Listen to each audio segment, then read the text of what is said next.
Bwana Yesu asifiwe, Bwana Yesu asifiwe sana. Haleluya. Leo tutajifunza kuhusu maombi. Tutajifunza maana ya maombi na tutajifunza kwa nini tuombe. Tutaanza na ni nini maana ya maombi. Kwa hali tu ya kawaida na ya kibinadamu, maombi ni mazungumzo afanyayo mtu kwenda kwa mtu mwingine juu ya uhitaji wa jambo fulani. Lakini Kikristo ni mazungumzo afanyayo mtu kumuelezea Mungu juu ya uhitaji wa jambo fulani. Maombi ni njia pekee ya kupeleka hoja zetu kwa Mungu.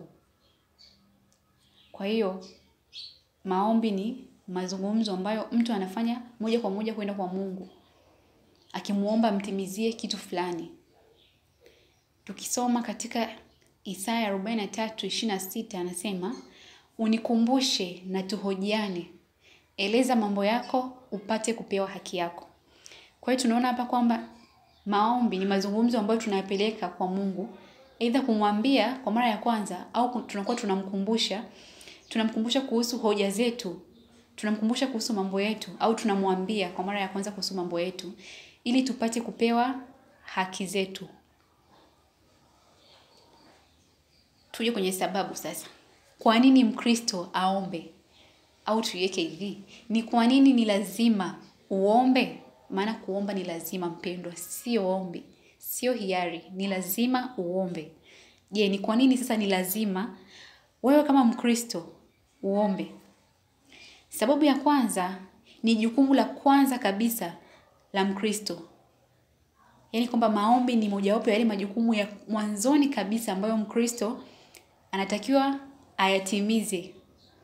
Kuomba ni kati ya majukumu muhimu sana. Ni agizo ambalo lazima ulitende ili kuwa Mkristo wa kweli. Mimi na wewe tunatakiwa tuombe ili kutimiza jukumu kama Wakristo wa kweli. Tukisoma katika Wathesalonike wa kwanza sura ya 5 mstari wa 17, neno la Mungu linasema, "Ombeni bila kukoma." Hajasema hapa kwamba ukijisikia kuomba, omba. Amesema ombeni bila kukoma. Hilo ni agizo kwamba lazima uombe. Lazima uombe. Na pia tunaomba kwa sababu Mungu ni baba yetu. Na sisi kama watoto ni lazima tukisogelee kiti cha baba au tusogelee moyo wa baba kwa kumuomba kitu fulani kama watoto ili atupe. Katika Yohana wa kwanza sura ya 2 mstari wa 5 anasema hivyo. Kwamba sisi ni watoto na yeye ni baba yetu. Lakini pia mtu wa Mungu, sababu ya pili ya kwa nini uombe ni haki ya Mungu kuombwa. Moja, ni jukumu la Mkristo kuomba, lakini pili ni haki ya Mungu kuombwa. Ni haki yake Mungu kuombwa. Mungu ndiye asili ya vyote na ni mmiliki wa kila kitu. Hivyo ili apate unalohitaji ni muhimu sana kumuomba.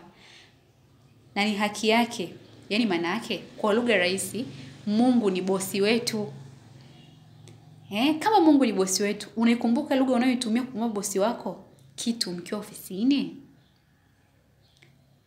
Sasa kama unaikumbuka ile lugha, ndugu yangu, kwa nini ile lugha ambayo unaitumia kumwomba bosi inazidi lugha ambayo unatumia kumwomba Mungu?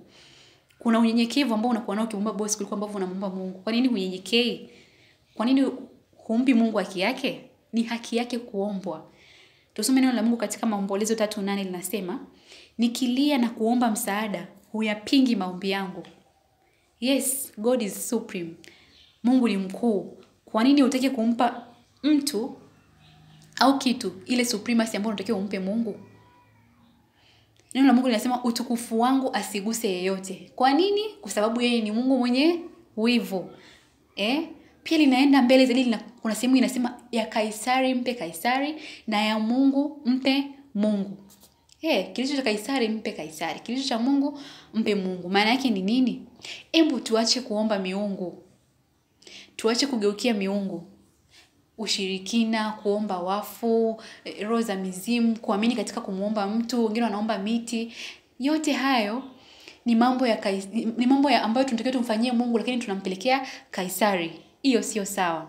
Ni haki ya Mungu kuombwa. Hebu tumpe Mungu haki yake.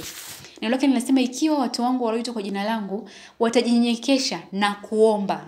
mtu wa Mungu, watajinyenyekesha na kuomba na kunitafuta uso na kuziacha njia zao mbaya, basi nitasikia toka mbinguni na kuwasamehe dhambi zao na kuiponya nchi yao. Neno kuomba lipo hapa.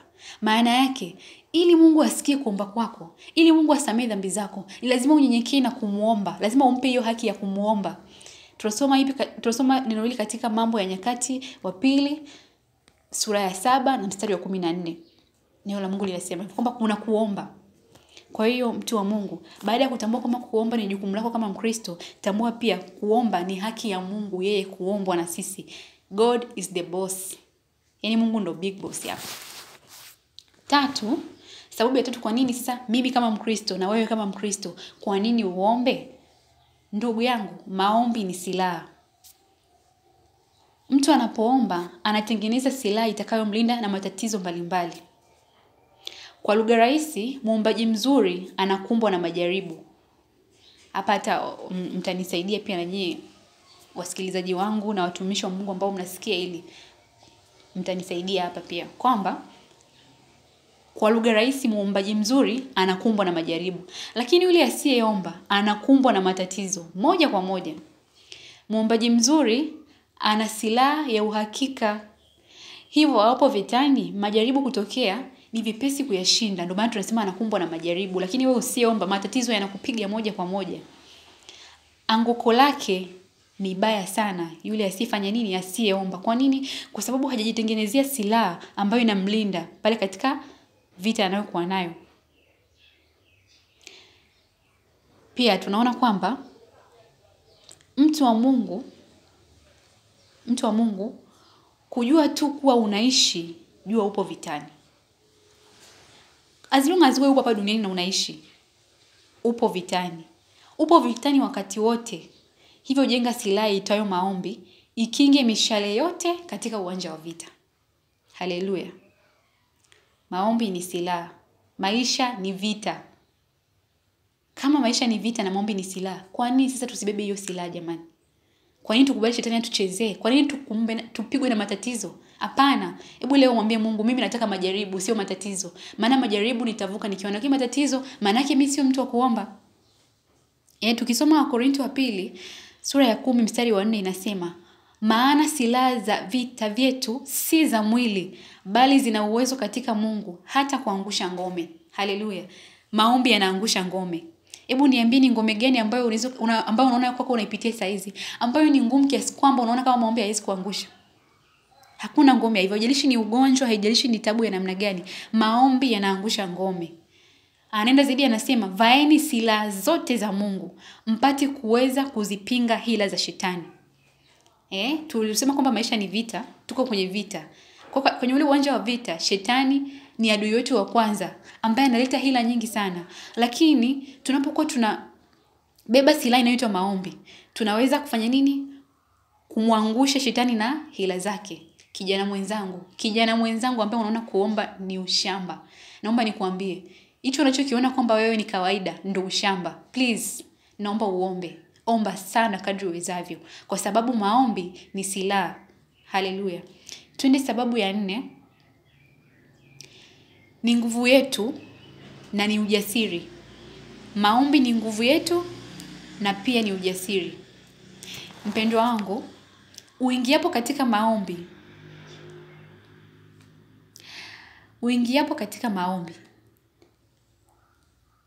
kama ulivyoingia na unavyotoka ni tofauti. Unavyoingia na unavyotoka ni tofauti. Hata kama katika hali ya mwili wewe huwezi kuona hicho kitu, lakini kiroho unakuwa unatoka pale na nguvu kubwa sana. Tukisoma katika Luka 11:21 neno la Mungu linasema, mtu mwenye nguvu aliyejifunga silaha zake, alindapo nyumba yake, vitu vyake vi salama. Bwana Yesu asifiwe sana. Mtu mwenye nguvu aliyejifunga silaha zake. Maana yake katika maombi, tunamaanisha maombi. Alindapo nyumba yake, vitu vyake vi salama. Kwa hiyo unakuwaje na nguvu, unakuwaje na ujasiri, na hujasema neno lolote kwa Mungu. Hujamwambia Mungu nisaidie nitoke sehemu fulani kwenda sehemu fulani. Hujasema Mungu nisaidie chakula hata ninachokipika nikipike vizuri. Maana neno la Mungu linasema mtakula vitu vya kufisha lakini havitawadhuru ninyi. Kwa nini? Kwa sababu kuna silaha ya maombi, kwa sababu kuna nguvu ya maombi, kwa sababu kuna ujasiri ambao mtu unaupata ukiwa kwenye maombi. Na pia tuna ujasiri wetu ni kwamba tuna uhakika kwamba tukiomba tuna uhakika wa kupata. Kikubwa tu tunapokuwa tunaomba, tuombe katika wema. Kuna watu ni mafundi jamani wa kuombea watu vibaya. Hebu kuanzia leo tubadilike. Ujasiri na nguvu tunaona katika maombi sio kuomba vibaya tu. Tuombe yaliyo mema zaidi. Ukiomba yaliyo mema, neno la Mungu linasema unapokuwa na tabia ya kumwombea vizuri adui yako, ni kama unapalia makaa ya moto kichwani pake. Kwa hiyo tunapaswa kuomba katika wema. Neno la Mungu linasema katika Yohana wa kwanza 5:14, na huu ndio ujasiri tulionao, ya kwamba tukiomba lolote sawa sawa na mapenzi yake atusikia. Sidhani kama kuna siku Mungu mapenzi yake yanakuwa ni mtu kuumizwa. Yanatokea tu, lakini sidhani kama Mungu anapenda hiyo hivyo. Kwa tunapokuwa tunaomba, tunaombea wengine, mtu anaombea hata mwingine kufa. Jamani, hayo sio mapenzi ya Mungu. Mtu anaombea mwenzake apate ajali avunjike. Sio avunjike hata shingo. Sio mapenzi ya Mungu. Unaona mwenzako ni mjamzito unamwombea azae hata mtoto hana tumbo. Hayo sio mapenzi ya Mungu. Tuombeane katika wema. Tujifunze kuomba sawa sawa na mapenzi ya Mungu. Huo ndio umuhimu wa kuomba. Ujasiri na nguvu uliopo katika maombi. Tuna ujasiri kwa kuwa tukiomba tunapokea. Tuna ujasiri kwa kuwa tukiomba Mungu anasikia. Lakini pia tuna nguvu kwa kuwa maombi ni nguvu yetu kama Wakristo. Kwa hiyo tumejifunza sababu 4 leo. Tumejifunza sababu 4 za kwa nini tuombe. Tumejifunza nini maana ya maombi na tukajifunza kwa nini tuombe. Tukajifunza kwamba ni kati ya majukumu ya kwanza ya Mkristo kuomba. Pili, ni haki ya Mungu kuombwa. 3, maombi ni silaha. 4, tumejifunza kwamba maombi ni nguvu yetu na ni ujasiri wetu. Nashukuru sana kwa kusikiliza na ninaamini katika haya ambayo Mungu ametufundisha mimi na wewe tutayatendea kazi. Tutakuwa watu wa kuomba na tutakuwa tunaomba kwa kubeba uzito wa maombi na kuyazingatia sana. Nashukuru mno. Hadi wakati mwingine, uwe na wakati mwema. I love you so much. Bye.